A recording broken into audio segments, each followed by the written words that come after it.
Hey y'all, how's it going? So, I want to go through and talk to you a little bit about the entire world's history. But in order to go through and talk about the entire world's history, I have to first preface and explain that I speak English, and these different names and different words are not always written in English. They are translated over to English, and therefore they may not be pronounced or said correctly even to somebody who is fluent in English or speaks it daily like I do. So that being said, I'm going to try to pronounce these names and these different words to the best of my ability. So I want to go through and preface that off, okay? All right. So this is about exploring the world's major historical events. So here's an outline that spans from ancient civilizations to modern history. In this video, I'll explore significant developments, inventions, cultural shifts, and political events, weaving in their impacts on society. In the next portion of this paper, I'll also explain how this is important because the explanation gives an overview of major historical events while offering questions to help students reflect on the content and connect these events to broader societal changes. Also, it's important to note that having different tools can help students go through and find words on their paper. And not students also, it helps historians and people in the professional fields like me, myself as a teacher. It helps us go through and find information on papers quicker than having to scroll through and read through the entire thing over and over again, okay?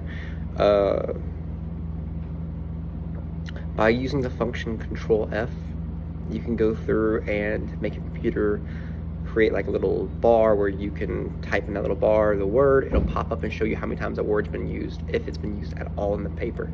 Going through and putting long sentences sometimes may work, but if you don't have it spelled correctly, say you misplace a comma or you just don't spell it right or it just doesn't work at all, it just sometimes won't work correctly. So I find it better to go through and put specific keywords into that bar whenever you press Command F or Control F or Control Shift F or Command Shift F, whatever you need to do. It's Control Find. It's basically what you're trying to do, trying to make the computer find in that document the specific words or specific letters. If you put in like the letter F, you're gonna find it pop up like 1,000 times, right? Don't go through and do that. Put in specific words like historiography or Mongol or Catholicism. Those very specific words won't be written that many times, maybe 100 max. 100 is better than looking at it like 1,000 of ands or buts. If you put a but in there, like a B-U-T, you're gonna go through and see it says, buts in history, people do this. But in history, you'll see a shift in that. Those words will be used a lot, okay? So that's just kind of my advice. Don't use generalized words. Remember to use specific words instead of more generalized words like and, but, or. Those are all different words. Also keep in mind that different operating systems or computers may not have this function at all. Sometimes they don't have it. Maybe they're older, maybe they're a new update, maybe the update didn't work and apply right. I couldn't tell you. But it's possible that your computer won't have that or your system won't have that. So if that's the case, make sure that you're also keeping that in mind, okay? Okay. Furthermore, let's go ahead and begin this real fast, okay? The rise of civilizations is an important aspect to talk about because it's like history. But when I say it's like history, it's recorded history. It's history we can actually see because we found evidence of it, recordings of it written like on stone, all that kind of stuff. Before that was called prehistory. Prehistory is like oral or spoken history that is passed on from person to person. There's no copy of it. There's no recorded record of it. Not in most of the times. Not in anything that kind of gives us a definite explanation of what happened. We typically call prehistory like Stone Age, right? Paleolithic, paleo meaning old, lithic meaning Stone Age, Paleolithic, Mesolithic, meso meaning middle, Mesolithic, lithic Stone Age, middle Stone Age, and Neolithic, neo meaning new, Stone Age meaning lithic, So Paleolithic, old Stone Age, Mesolithic, middle Stone Age, and Neolithic, new Stone Age. That's all like prehistory, right? That's all where we record different things and kind of wrote that down. Kind of an explanation of that real fast is, Old Stone Age, they were hunter and gatherers straight out. That's all they did, right? Middle Stone Age started going through and realizing they could start to farm some, but they still used hunting and gathering stuff to help supplement. The Neolithic, they're transitioning basically to farming. That's basically what they're trying to do. And then that leads into where they are settled. With the implementation of farming, more people can live in one area for longer periods of time, and you can have bigger families. And bigger families leads to towns, towns lead to cities, cities lead to countries, countries lead to nations, and nations lead to empires. Make sense? Okay, cool. Moving on from that. The rise of civilizations. Ancient Mesopotamia is one of the very earliest civilizations we're going to talk about, okay? It's often referred to as the cradle of civilization. Mesopotamia developed between the Tigris and the Euphrates rivers around 3,500 BCE. Key inventions like the wheel, the sail, and early writing, a writing system called cuneiform, emerged here, revolutionizing trade and communication. All right, moving on. This is kind of like a brief overview real quick of what I'm talking about. We'll kind of go more in depth about these after I just kind of briefly go over it, okay? After Mesopotamia, we're talking about the Egyptian civilization. They were flourished, or basically they were founded and began around the Nile River. Egypt was famous for its pyramids, amongst a lot of things. They're kind of left over into nowadays. We can kind of see them in pictures, and if you ever go there, you can see them in person, right? Pyramids, statues, those kind of things in the desert or around, ancient Egypt, right? Or ancient Egypt nowadays. They also had hieroglyphic writing, complex social hierarchies. They had rulers called pharaohs. They ruled with absolute power, right? Often perceived as gods, which influenced later systems of governance or governments. These individuals received and passed power to rule down to others. Basically, they passed their power on to like their friends or the children, right? Whoever they wanted to have succeed them whenever they do pass away, right? Cool. Moving on. Ancient China. The Xia, the Shai, the Shang, the Zhao dynasties. I know I didn't pronounce this probably correctly, but we're going to roll with it, okay? They contributed to foundational philosophies, including Confucianism, Taoism, and they shaped Chinese cultures, ethics, and governance. Even in today's society, they kind of help lead to that kind of like how people think, how people interact, and kind of explain why the world's this way. They used their experiences and they roll with it, right? Moving on from that, China's advances in paper printing and gunpowder, that was a type of invention they made there, had global impacts, okay? The Indus Valley civilizations, there are multiple. They were located in present-day India and Pakistan. These societies were important because they had advanced urban planning. They went through and they made their cities very, very well, right?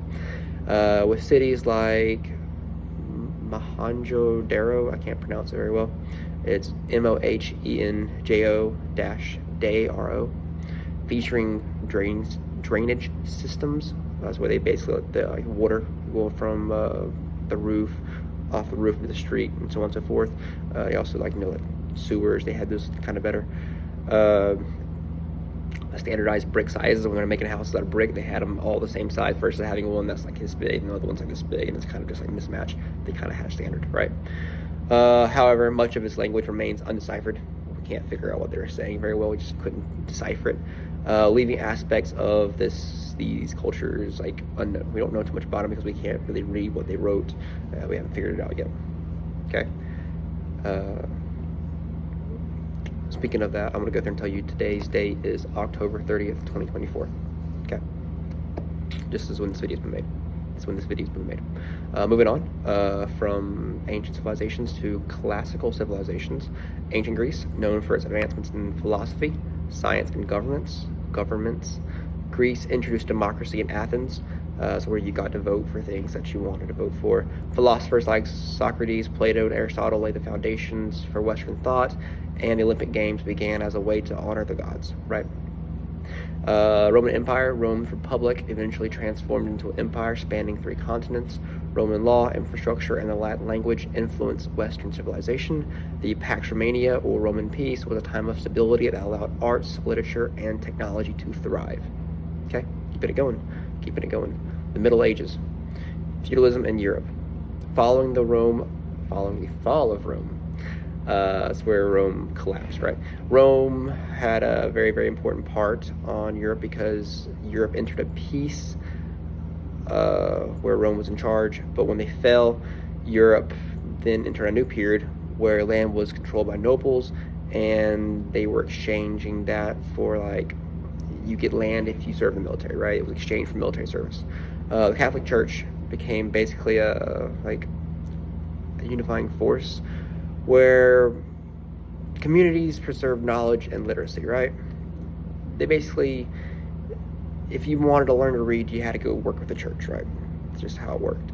If you work and you serve them, you get to learn to read, you get to learn to write, which, a lot of people might not have thought was pretty good at the time, but we know nowadays learning how to read, learning how to write was kind of awesome.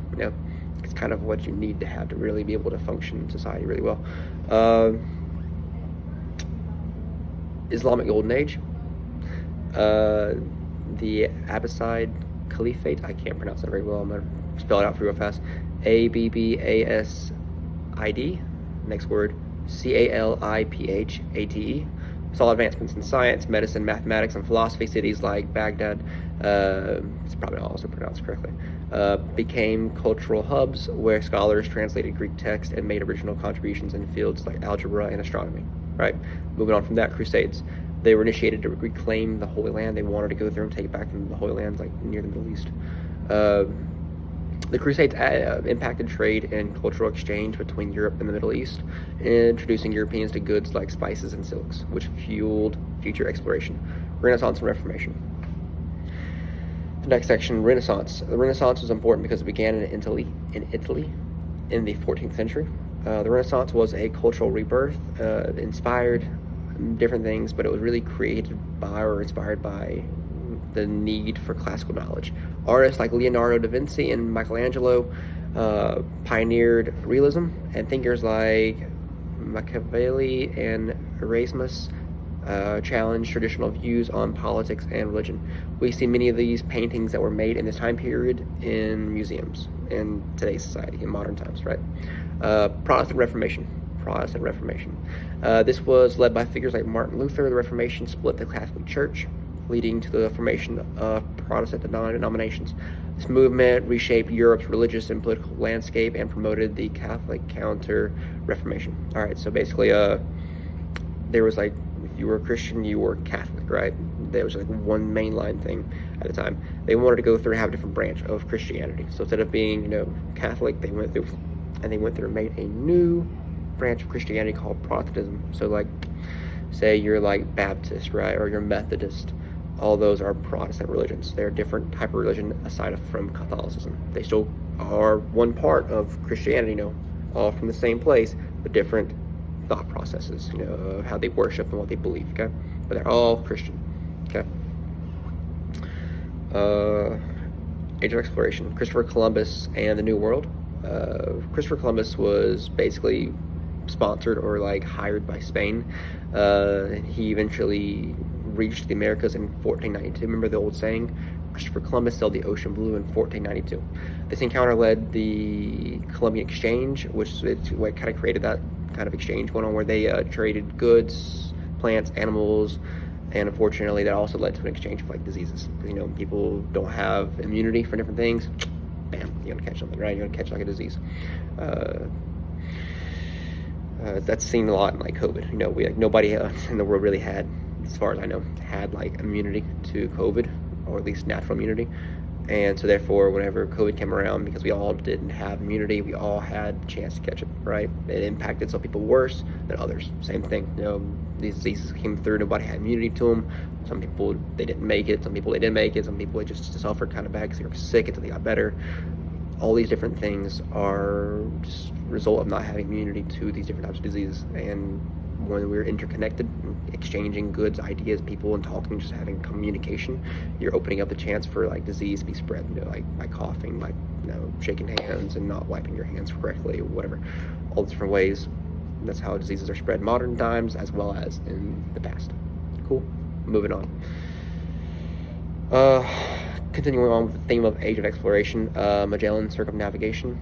Ferdinand Magellan, his expedition in 1519 was the first to sail around the world. proving that the Earth is indeed round, right? And this was important because it helps say, hey, we can trade all the way around the world. We can, instead of going down around Africa and going up to Asia to go back to Europe, we can just go around, right? It shows that we can go around the world in a big circle, okay? Cool. Colonialism.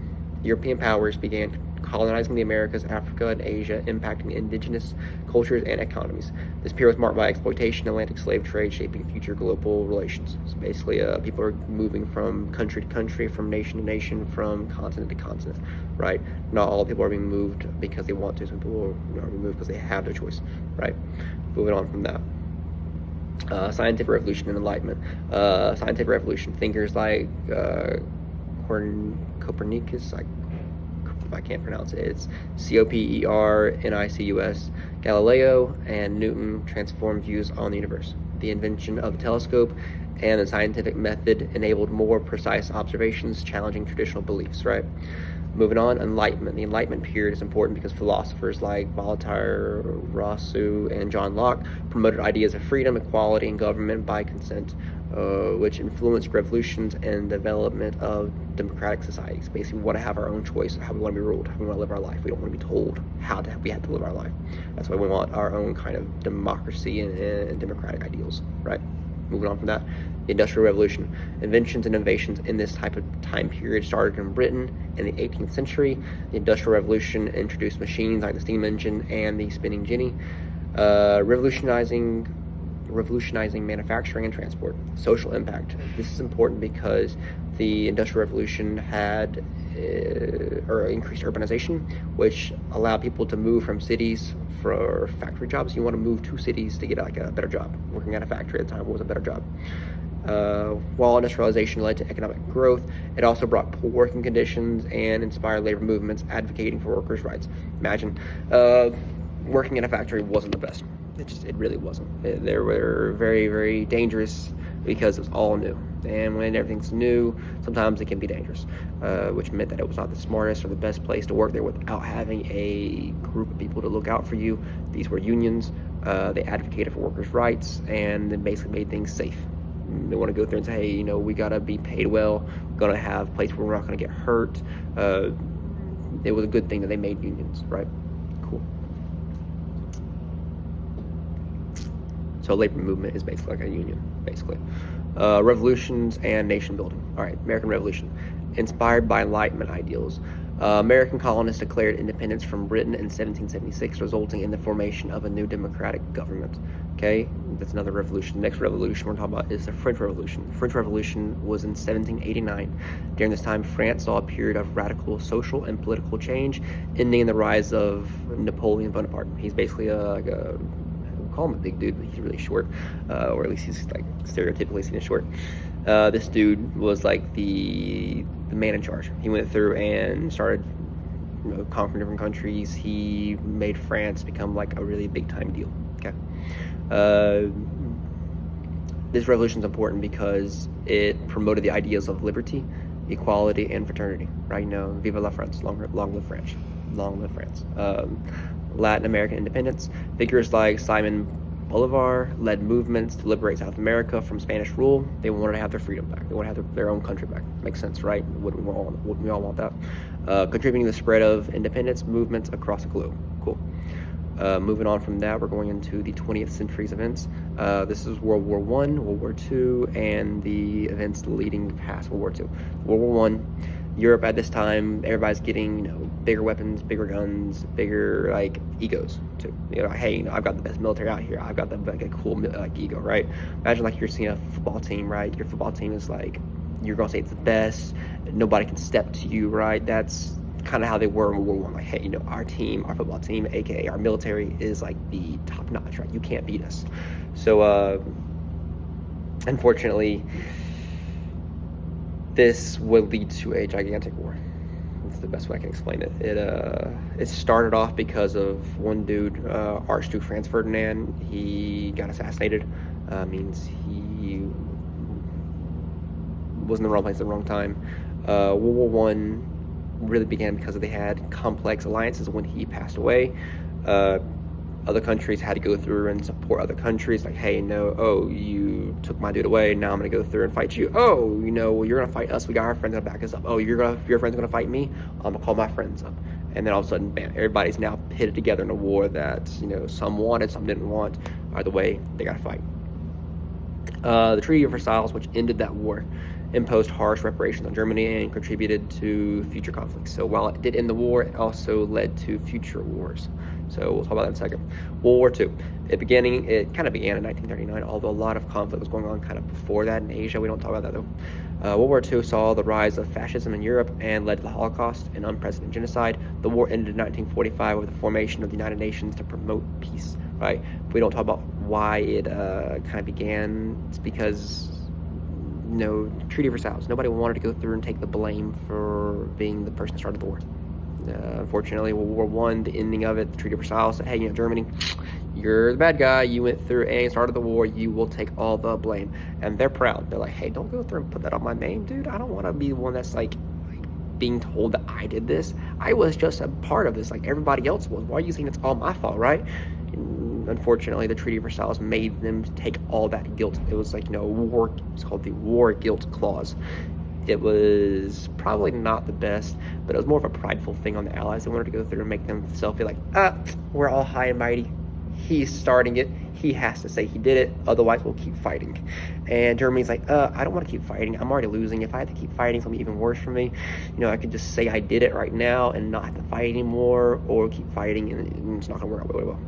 Unfortunately, after years went by and they're like, I don't want to keep being blamed for this, it kind of made them upset, right? That's kind of what led to World War II. Okay, World War II is also bad. World War I is also bad as well. Cold War. After World War II, the United States and Soviet Union emerged as superpowers, leading to ideological conflicts and a nuclear arms race. Basically, they thought one way, thought the other way. We didn't agree, we didn't mesh up, and so we were like consistent, like, hey, we're ready to fight, bring it on. But nobody really wanted to because they remembered how bad the wars were beforehand, and now they have bigger weapons, nukes, nuclear arms. Things get a lot worse. So nobody really wanted to fight, but they also were ready to fight at all times. It was like a consistent period of like tension, or like, oh my God, I don't know what's going to happen today. Yeah, no. So that's kind of what the Cold War was. All right, modern day, we're talking about how we modernly are. Digital revolution, we now have computers and internet in the late 20th century, which revolutionized information sharing, affecting education, business, and communication. Like right now, you're watching a video of me teaching instead of me doing it right now, like doing it like in person. I'm using this as a tool to help you learn, help you with education, right? So it's a cool thing, right? It's a new type of system. Globalization, with advancements in transport and technology, the world's now become more interconnected. We're able to go through and talk to people across the world and say, hi, how's it going? How's your day at school going? Yep, great. And we're interconnected. We're all working together to promote better education, better peace, better equality, and just a lot of really good things. Okay. With this being said, we now are able to talk about issues such as climate change and other kind of pandemics, and international trade highlight the need for cooperation among nations and people today. So we just explored the highlighted or shortened version of historical events. Now I'm going to go through and kind of go into a deeper detail onto each era of events. So I want to go through and talk about how these events are more important than like the shortened version. I'm going to go through and kind of talk about why they are super duper important, right? Let's dive into this history, okay? So here's now a more in-depth exploration of each major historical event or era, and expand our knowledge so we can put our learning caps on, right? All right, cool. Let's break it down. Mesopotamia. It was situated, or started really, in the Fertile Crescent. Mesopotamia is credited with developing one of the world's first writing systems, cuneiform. This allowed the recording of laws, trade, and literature, such as the Epic of Gilgamesh. Yeah. The region's city-states like Sumer, Akkad, and Babylon often fought for control, but contributed to innovations like the wheel, which transformed transportation, and ziggurats, which were like a big building they did like as like a temple, right? They went there and they worshipped there as ziggurat. They worshipped there for like their religion. Those were religious structures symbolizing the connection between gods and humans, right? Ancient Egypt, they were known for their advanced society. Egypt was highly organized with a central government led by pharaohs who were seen as god kings, right? Major achievements included advancements in medicine, with practices documented in the early form of paper called papyrus.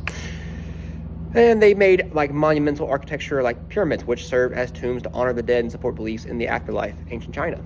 early Chinese civilizations thrived along the Yellow River. The Shang dynasty is known for its bronze work and early forms of Chinese writing, while the Zhao dynasty it's like a thing called the Mandate of Heaven. Its concept justified the ruler power, basically saying that, hey, in our religion, our person put me in charge as like our deity, like their God, put me in charge, therefore I am in charge. You can't question that. If you question me, you're questioning them. You don't want to question them, right? Yep, no, cool, makes sense, cool. All right, Confucianism promoted social harmony, while Taoism emphasized a balanced life, influencing, their culture deeply, right? Chinese and Asian culture. Indus Valley civilization. The cities of Harappa and Mohenjo-daro are famous for advanced urban planning, including, sewage systems and granaries. Granaries where you go through and you grow stuff, like a garden, right? Garden that's like protected from the elements. We see those in like a geodome. A geodome is like a big building that lets the weather, only good weather come inside, but bad weather keep it outside. It lets plants grow, right? A civilization had a unique system of weights and measures. This is the Indus Valley civilizations. They let them measure and scale things. And trade networks were really good. They extended all the way to Mesopotamia, although much remains mysterious due to not being able to read what they wrote. It's their undeciphered script. Classical civilizations, ancient Greece. Greece is celebrated for creating the world's first democracy in Athens, where citizens could vote on laws and policies. Philosophers like Socrates challenged conventional thinking, while Aristotle and Plato made lasting contributions in logic and ethics, right? They want to make sure you do what's right is right, what's wrong is wrong. You got to go through and make those correlations, right? That's ethics. Greek achievements in mathematics, such as Euclidean, geometry, and medicine by Hippocrates, set standards for scientific inquiry. Roman Empire. Rome's transition from a republic to an empire marked a new era of law and engineering. Roman aqueducts, which is like a big slide that lets the water slide down from long places at a very, very gradual rate, brings water from lakes long ways away to cities that were in the desert. Cool. While roads connected distant parts of the empire, facilitating trade and military movement. Roman law, especially the 12 tables, became basis for Western legal systems. The Latin language unified the empire and later influenced many European languages. The Middle Ages. The term Dark Ages often describes the period of European history following the fall of the Roman Empire, roughly from the 5th to the 10th centuries. It was a time of significant social, economic, and political changes, but the phrase Dark Ages doesn't mean the era was completely dark or devoid of progress. Rather, the term reflects a historical perspective that originated during the Renaissance and later periods of history, when scholars viewed this time as less advanced or culturally stagnant, meaning that nobody's really growing, right? In terms of making new words, making new things. We're going through, now we're making the words slay, or that's cap, dude. Cap means that's a lie, it's not true. Or slay, oh my god, that's awesome, dude. Instead of saying that's awesome, dude, saying, oh my god, slay, right? It's making new kind of words. We're now developing that kind of new language, new kind of words and arithmetic.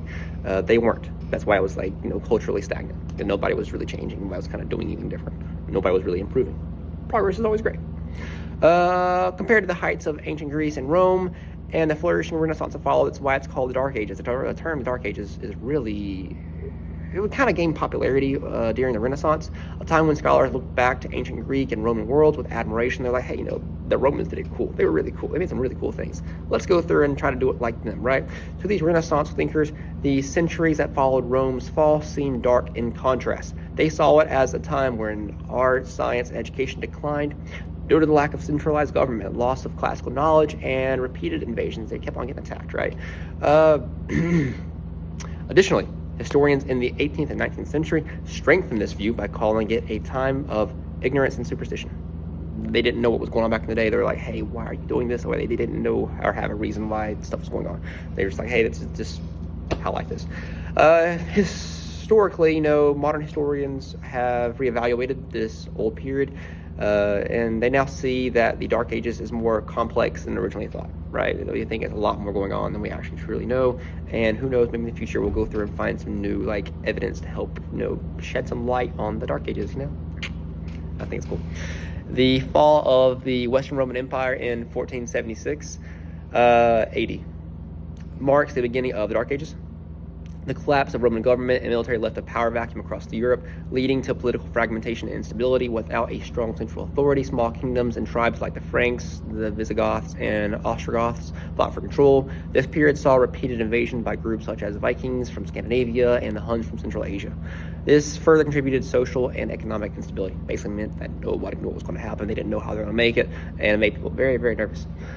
With no central power to maintain infrastructure, Roman roads, aqueducts, and public buildings fell into disrepair. Trade networks that once been stretched across Europe by the Roman Empire and Middle East and North America became limited, leading to localized economies where people traded with themselves, not with the whole of the continent. Rather than a unified, prosperous trade system, cities, once the center of Roman culture, dwindled. People left and returned to rural farming lifestyles for safety and stability, right? One of the major reasons this period was labeled as dark is the perceived decline in education and literacy. With the fall of Rome, many libraries and centers of learning were abandoned or destroyed. Education wasn't very wasn't really prioritized. They were trying to just make it, make it through the day, which is kind of important because this led to the loss of classical texts, things that were poems, stories that we could use and read nowadays. I'm that's really cool. Don't have this anymore. Fewer people learned to read and write, and much of the classical knowledge and science, philosophy, and literature from Greece and Rome were preserved only in a few monasteries and the Byzantine Empire. Basically, Rome got cut in half. Right? They said, hey, this part of the Rome is going to survive. This part of Rome didn't. It fell, and they changed the name from Rome to the Byzantine Empire. However, the Dark Ages were not completely without learning or intellectual achievements. In monasteries, monks dedicated themselves to copying and preserving as many ancient texts as possible, helping to save important works from being lost forever. The Irish monks, in particular, played a crucial role in preserving Latin literature by protecting and transcribing texts. These monasteries acted as early centers of learning and would later inspire and help the educational renewal. The Dark Ages were a time of significant religious influence as Christianity spread throughout Europe. After the fall of Rome, the Catholic Church became one of the few stable institutions around. Bishops, monks, and other religious leaders held authority in local communities, guiding moral and social life. Christianity offered people hope and a sense of unity in an uncertain time. The Pope, which is it's like a title, right? The Pope, as the head of the church, became a spiritual leader for much of Western Europe, which helped maintain a sense of unity across different kingdoms that were there. They kind of split up in small little countries, right? Although religious influence limited certain areas of inquiry, such as scientific questioning, the church also played a role in organizing early education through cathedral schools, where students learned Latin, theology, and sometimes arithmetic. Many early universities, which would later emerge as in the Middle Ages, were developed with support from the church, showing that education and learning, although limited, did exist. They were basically there, but they were just not the best. The collapse of centralized government led to the development of feudalism, a type of government, a system where land was exchanged for military service and loyalty. Kings granted large estates to nobles, who then provided protection to people living on the land. In return, peasants or serfs, aka slaves, but they weren't actually in slavery.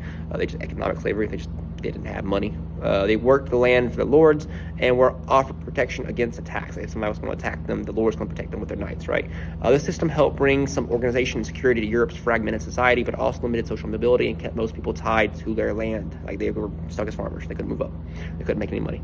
Feudalism was important because it created a different society from one seen under Roman rule. Local lords became powerful, while knights protecting their land and starts working imagine the mayor of your little town being the dominant person, right? Instead of it being a king, it was now those people were now dominant, although they did oftentimes serve a singular king. This economic structure would help shape medieval Europe for centuries, allowing small communities to sustain themselves even without extensive trade networks. Though this period was challenging, the Dark Ages were not entirely dark. There were significant cultural and scientific achievements. Particularly toward the end of this era, the early Renaissance, which began under Charlemagne, was a revival of art, culture, education in the 8th and 9th century. Charlemagne promoted learning by establishing schools, inviting scholars to his court, and encouraging the copying of ancient texts. Technology also progressed during this time. Agricultural information such as heavy plow and the 3-field crop rotation system, meaning you change your fields up every year, different crops. You rotate 3-3-3, and that way you can make sure you farm better. Led to population growth and a more stable food supply. These advancements laid the groundwork for economic and social recovery, which would flourish in the High Middle Ages. Today, historians debate the accuracy of the term Dark Ages, which is important because groundwork was laid during this era. The preservation of classical texts, such as the early form of government and spread Christianity, all had lasting impacts. We see it nowadays, right? Modern historians now prefer terms like early Middle Ages instead of Dark Ages. It describes time period By acknowledging both the difficulties and achievements, we gain a better understanding of how societies manage to survive. The Dark Ages were a period marked by the decline of centralized power, limited economic growth, and frequent invasions. However, it also a time of resilience, cultural preservation, and gradual progress. While labeled Dark Ages suggests a period of darkness, it's clear that even though challenging times and things were going on, knowledge and society persisted in different forms. All right. Following the Dark Ages was the establishment of a new system of government called feudalism. It's important because in Europe, feudalism provides stability after Rome's fall.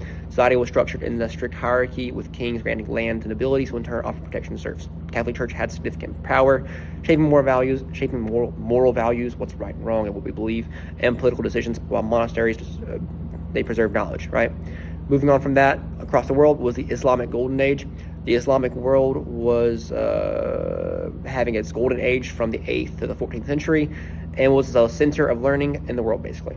Particularly in Baghdad's House of Wisdom, scholars made breakthroughs in algebra, medicine, and philosophy. The translation moved Greek texts, which helped translate the Greek texts. They also created things like the first ever glider. Glider is like a big plane that flies and kind of glides down at a consistent rate, but there's no engine to keep it going, keep it flying, right? It's cool, right?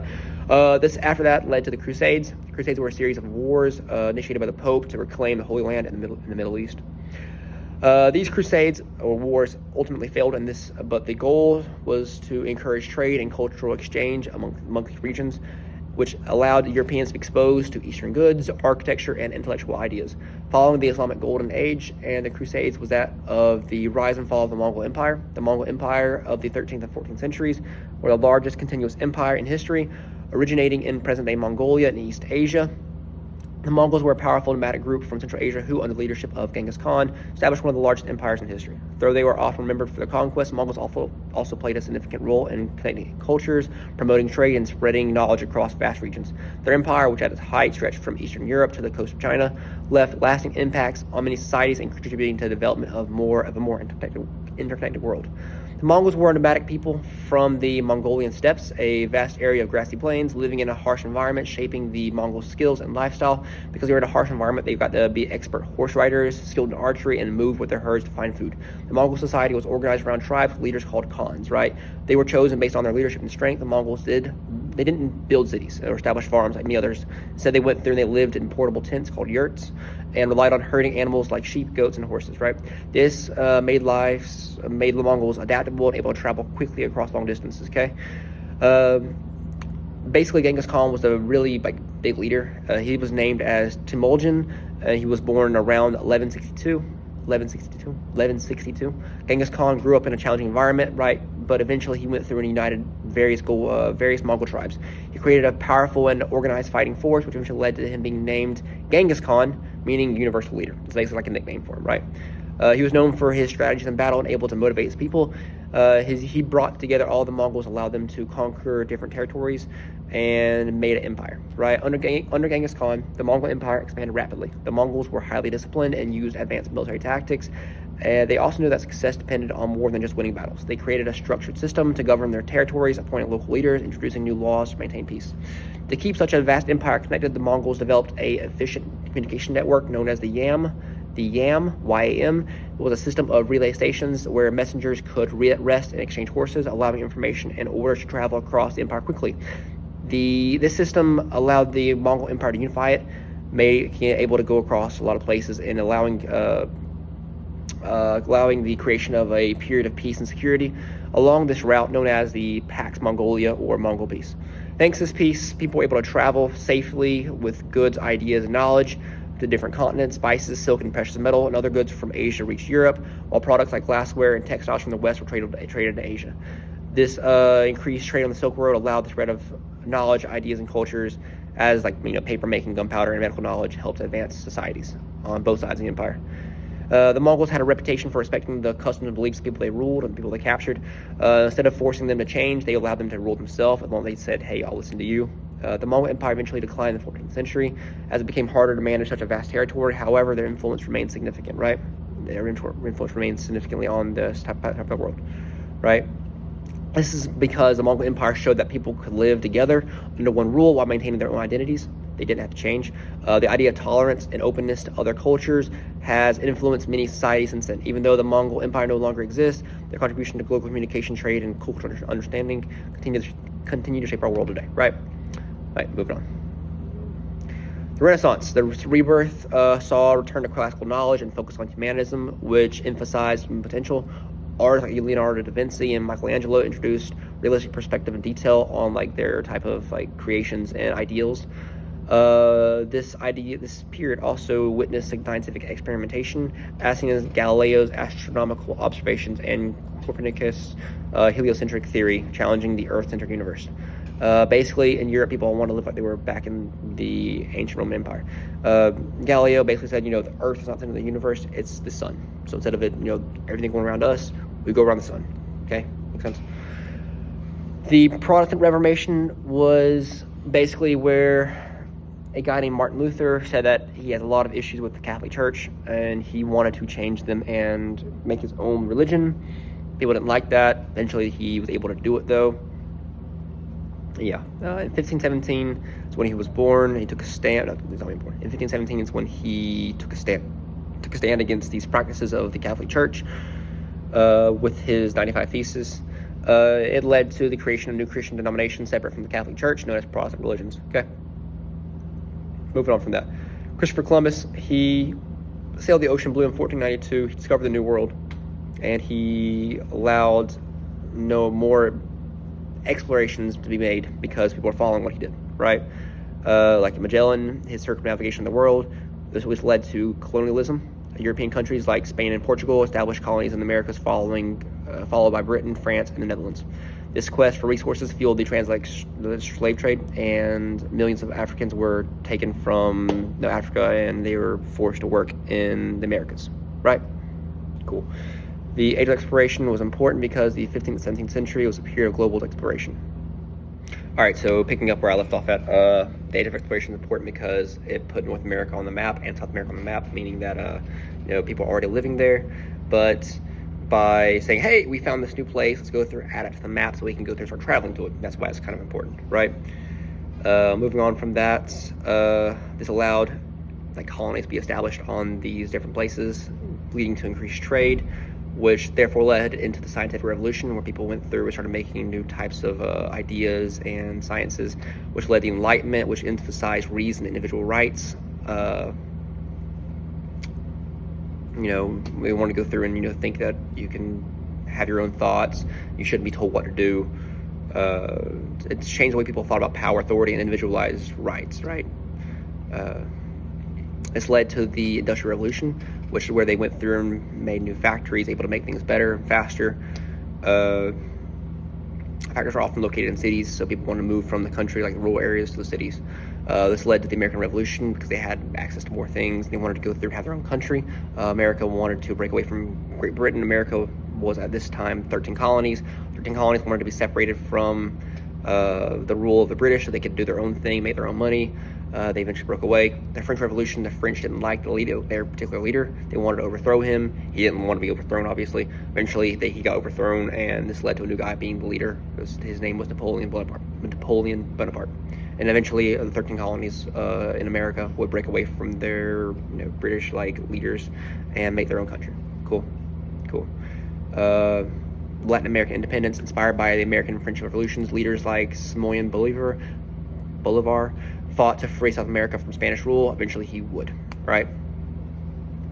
World War I, it's called the Great War. They fought, and they didn't like that they were blamed, which led to World War II. World War II was the basically the Allies versus the Axis powers, and eventually the Allies would win. And after the Allies won, America and Russia, who were on the Allied side, they said, we might have worked together, but now we're going to be, kind of standoffish, which led to the Cold War, which led to modern day society, the digital revolution and globalization. Digital revolution, meaning we have computers, we have more cool technology, and that led to globalization, meaning better trade. Cool.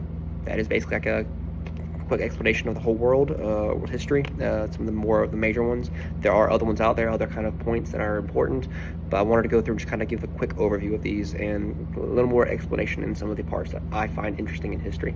Of course, anything that you find interesting in history is also really cool. I would love to hear your thoughts and comments. All right, thank you very much. Hope you have a great day.